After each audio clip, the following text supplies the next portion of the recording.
BBC News at midday. Israel's Prime Minister Benjamin Netanyahu says military pressure is the only way to free more hostages held by Hamas in Gaza. He's vowed to carry on the offensive in the territory after the Israeli military rescued 2 captives from a building in the southern city of Rafah overnight. There's international concern at the prospect of a full-blown Israeli ground offensive in the city, which is sheltering more than 1 million civilians. Benjamin Rad, who's an expert on the Middle East at the University of California, doesn't think more fighting will achieve Israel's objectives. A full military solution will very unlikely to lead to the rescue of the remaining hostages. It's very difficult to see how that could be the case. And if it's going to be an enduring solution, not just a temporary one, it's going to have to involve more diplomacy and less military action. And ultimately, it has to involve something that creates a semblance of a Palestinian state or autonomous governing entity.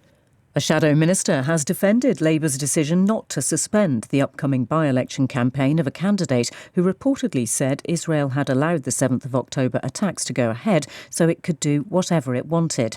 The shadow Cabinet Office Minister, Nick Thomas-Symonds, says Azhar Ali, who's standing in Rochdale later this month, understands the scale of the offence he caused and will seek to rebuild trust. Mr Ali has apologised. The European Union's foreign policy chief, Josep Borrell, has warned NATO cannot be an à la carte military alliance after Donald Trump downplayed his commitment to the bloc. The former US president told a rally at the weekend he would encourage Russia to attack any NATO country that doesn't meet its financial obligations to the alliance.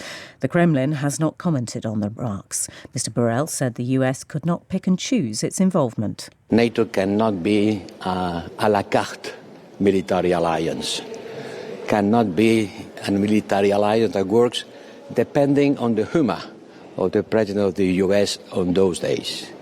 Let's be serious.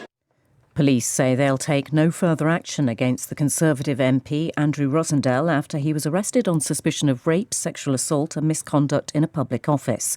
Scotland Yard said the evidence threshold for criminal prosecution had not been met. A spokesperson for Mr Rosendale said he had been completely exonerated. A study suggests that more than 1/5 of the migrating animal species protected by a United Nations Convention are at risk of going extinct. Climate change was among the main threats identified by the research, which covered more than 1,000 animal types. Esme Stallard reports.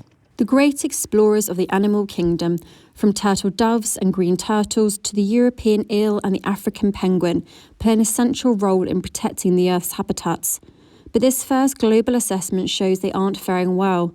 The biggest threats they face are hunting and the destruction of their habitats for farming. Migratory species are difficult to protect. Some travel thousands of miles over dozens of countries. All nations must agree on how to protect them. A government-level meeting will be held this week to develop a coordinated plan in response to this research. Kenyans and fellow athletes have been remembering the world marathon record holder Kelvin Kiptoum, who's died in a car crash at the age of 24. He broke the record with a time of 2 hours and 35 seconds at the Chicago Marathon in October. He had hoped to become the first man to run under 2 hours in race conditions in Rotterdam in April.